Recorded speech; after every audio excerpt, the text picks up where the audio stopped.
Astropup and the Planet of the Pirates. Hello, this is Richard, and I'm here to introduce the next episode in our mini-space saga about Astropup. Previously, Astropup and his friend the parrot have recovered a valuable diamond from a space wreck called HMS Hesperus. To find out what happens next, I hand you over to the canine raconteur himself, Astropup. When I left you at the end of the last episode, the Parrot Major had just squawked some words that were less than reassuring. His exact words were, "Trouble! Here we come!"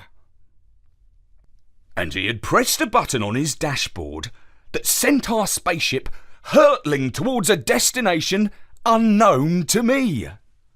When he had calmed down, I ventured, "May I ask to what kind of trouble we are heading?" "To the planet of the pirates," said the parrot, "where they will pay a pretty price for our diamond. We can buy our own moon and build a palace on it. We can fill the garden with trees.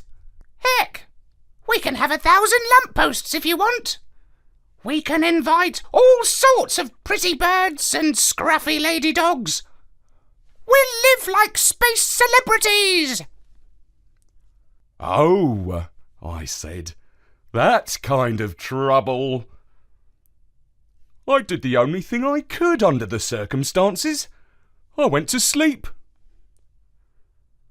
The parrot told me later that he took us across the universe via a shortcut.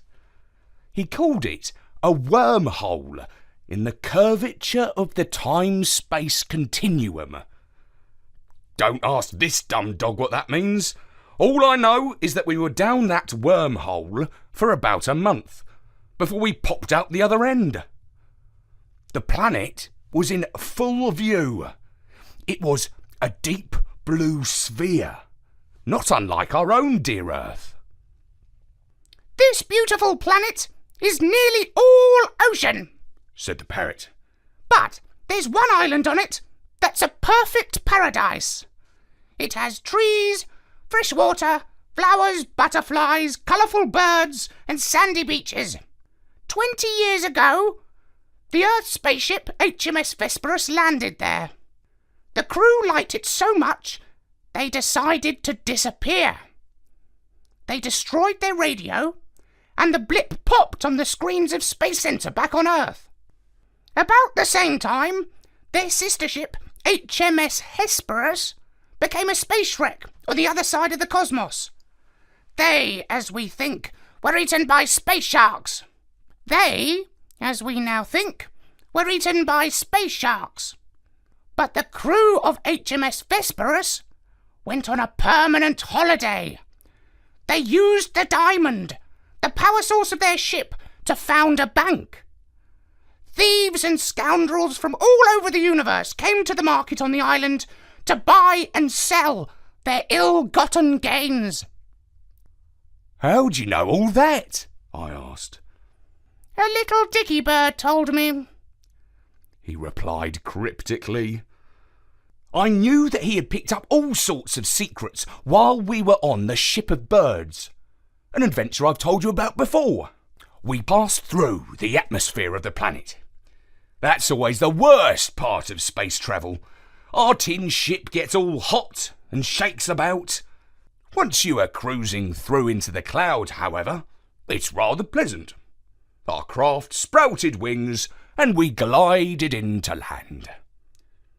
The parrot touched us down on a perfect runway in the middle of the island. A little buggy, driven by 2 monkeys, trundled over the tarmac to meet us. We slid down the chute onto the ground. My 4 feet wobbled after all the time cooped up in the craft, but it was lovely to breathe fresh air. It smelt of coconuts. How long are you staying?"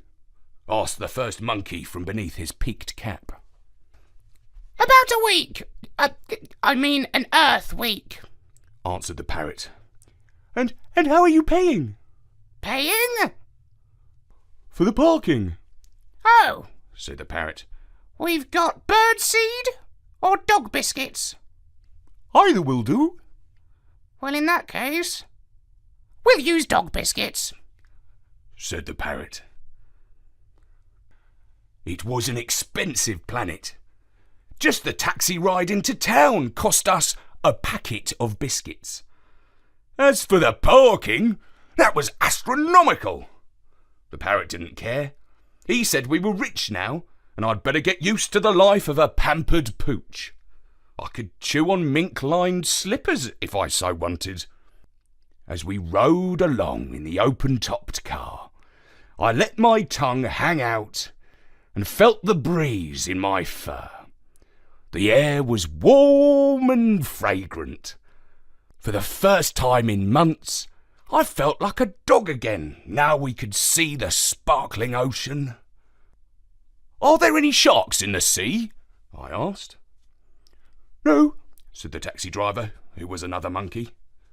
Nobody is allowed to bite anyone else on the island. There's a pirate's truce. You mean I can't chase cats? Unfortunately, said the monkey, it's against the law. Well, apart from that, it seemed like Pirate Island was a perfect paradise. We soon learned, though, there was a proviso. It was perfect if you were rich. We checked into a luxury kennel where the prices were moon high. We sat on the veranda and the waiter brought the most expensive bowl of water I've ever drunk in my life. Relax, said the parrot. At the end of the week, we'll be too rich to care. The guests were a mixed bunch. There were cat people stretched out on sunbeds. Yuck! But I stayed calm, swallowed my yaps, and resisted the urge to chase. There was a nice-looking family of poodles, but they didn't understand my woof. Then there were creatures I'd never seen before, like a giraffe with 2 legs, and a scary kangaroo with a mouth full of teeth like a crocodile. When the waiter told the kangaroo there was no meat on the menu, he got cross and threatened to eat him. A bird flew off to get help. That was when we saw our first human. A big, burly fellow with a red face. If he had been a dog, he would have been a Doberman Pinscher. A laser gun was strapped to his waist. The scary kangaroo calmed down and ordered a bowl of grass. The sun set over the ocean, and we had a good rest in our room. In the early hours of the morning, I crept out of my basket, went out into the hotel garden, and buried our diamond under a palm tree. Nobody would think of looking for it there. In the morning, we visited the market. This was a huge area in the middle of a park. Pirate creatures from all over the universe sat under shady umbrellas and awnings. Everything under the galaxy was on sale. Let me just give you a taste. There were spare parts for spaceships, seeds that could wash your mind of memories, marble bird baths, silk dog pyjamas, cashmere udder covers, spy cameras, dinosaur bones, interplanetary phone cards, pocket supercomputers, and most of all, a vast variety of scary weapons. The parrot's eyes were all agog, but none of these dodgy goods appealed to me. Perhaps I'm a dim dog, but all I want is my master's love. I don't have a taste for luxury. I'm happy lapping tap water from a plastic bowl. Our business was in the precious gem quarter. Here, most of the dealers were hideous cat people. The rocks they had on show looked much like the ones I used to dig up in Jenny's garden and bring to her as presents. Some dogs were buying them. The parrot said they had more money than sense. One cat person seemed to have shinier stones than the others. My fur prickled as we approached him. The parrot looked him in his green eyes and said, We have a very special stone. Let me see it, said the feline fiend. All in good time, said the parrot. This stone is too precious to carry around the market. It powered HMS Hesperus. It's the most valuable diamond in the universe. A fool's legend, Hissed the cat. It's probably worthless. We could hardly have expected better from a cat person. A few stalls along, we found a grey-haired monkey. We both knew we would be much happier dealing with him.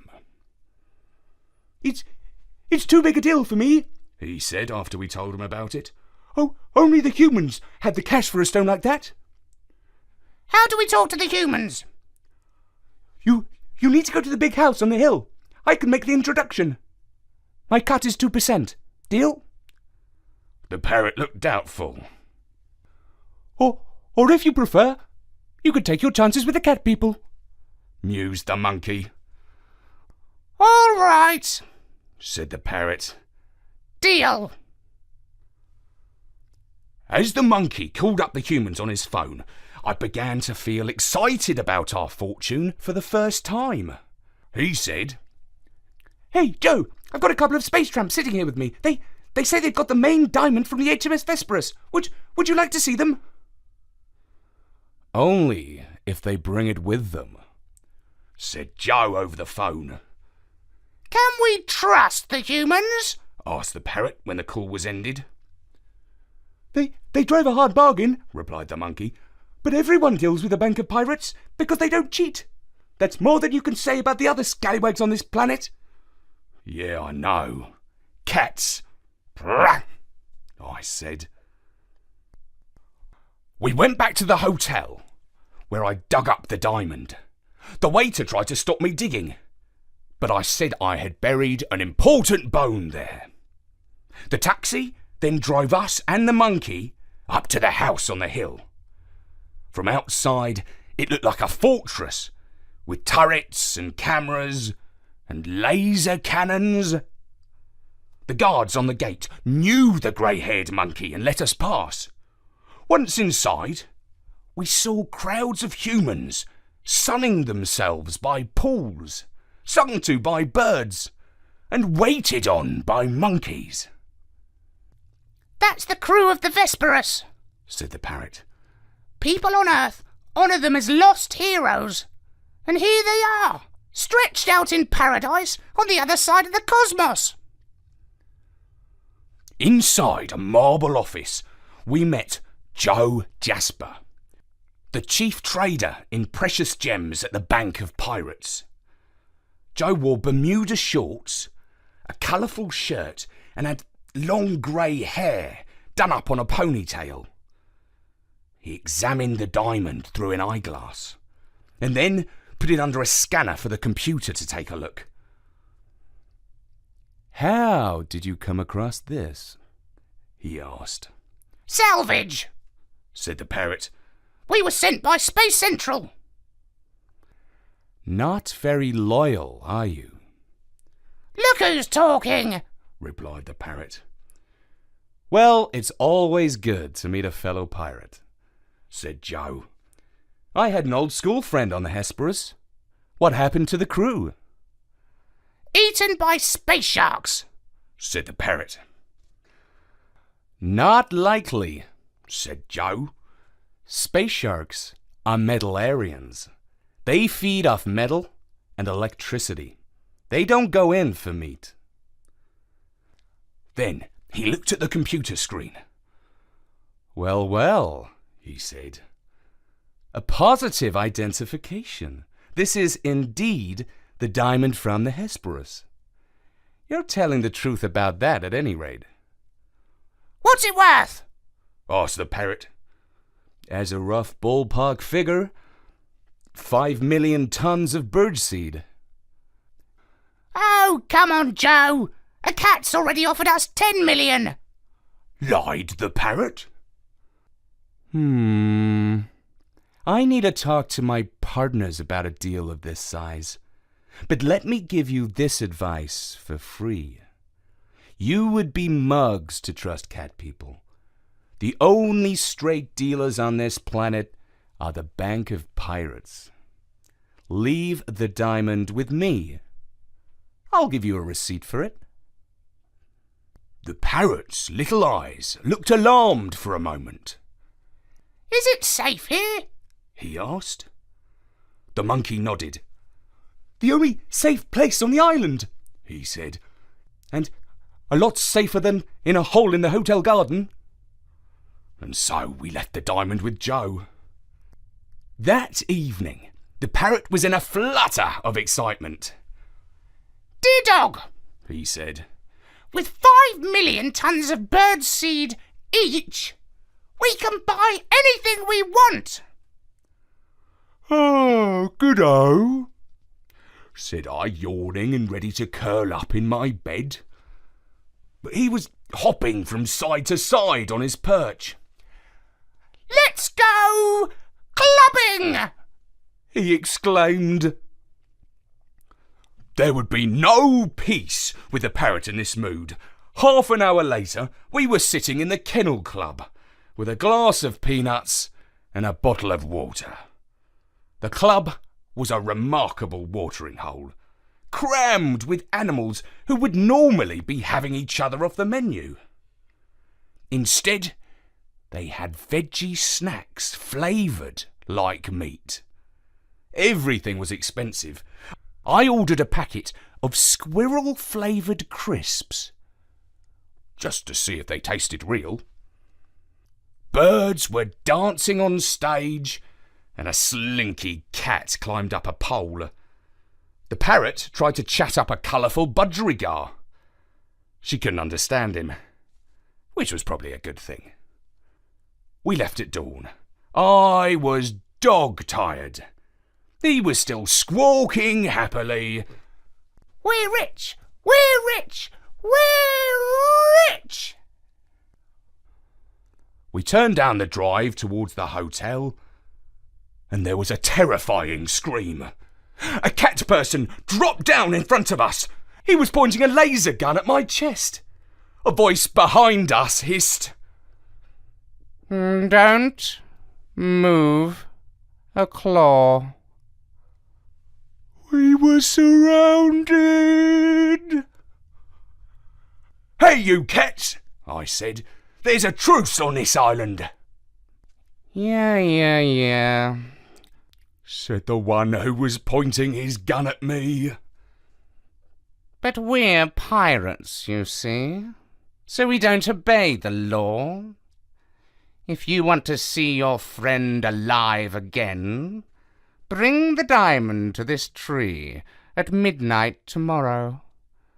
Otherwise, there's a price on his head, and we'll trade his feathery carcass in to the authorities on the planet of the cats. Don't give them the diamond! Squawked the parrot as they bundled him onto a motorbike. Before I had time to reply, they had sped off into the darkness. Well, thank you, Astropup. I can see that left you in a